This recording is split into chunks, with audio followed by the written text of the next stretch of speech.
तो गरीब सवर्णों के आरक्षण के बाद अब बात आदिवासियों की आरक्षण की भी होगी। लेकिन यह आरक्षण का मामला छत्तीसगढ़ से जुड़ा हुआ है।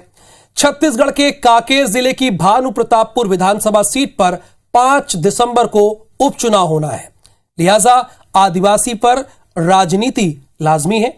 यहां आदिवासी आरक्षण में कटौती उपचुनाव का प्रमुख मुद्दा बन गया है और दोनों पार्टियां एक दूसरे को नाकाम और जिम्मेदार बता रही हैं।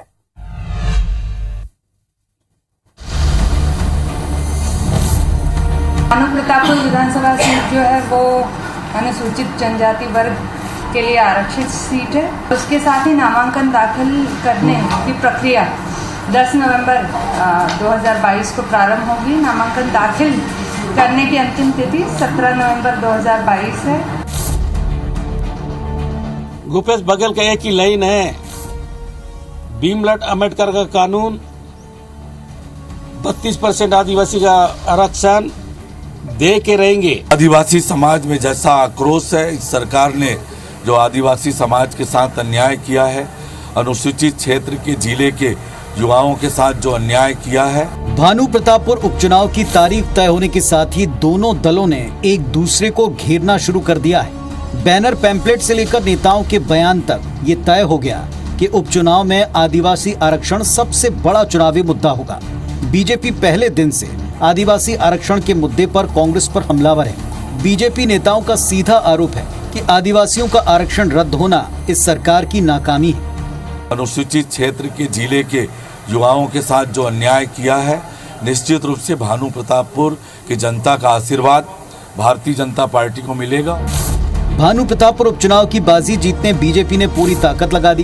12 नवंबर को अजय जामवाल, शिव प्रकाश और प्रदेश अध्यक्ष अरुण साव की मौजूदगी में यहां बीजेपी चुनावी रणनीति तैयार करेगी।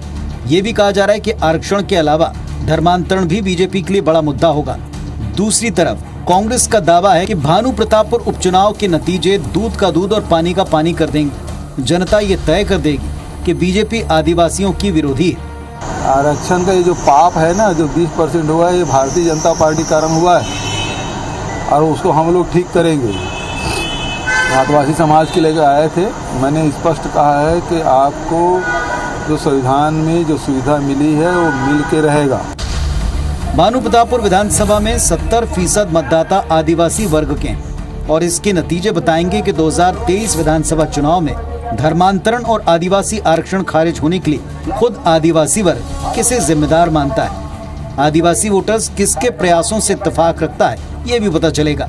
यानी से आदिवासी वर्ग का मूड जानने का सीधा टेस्ट कहें तो गलत ना होगा। सौरभ सिंह परिहार, IBC 24, रायपुर।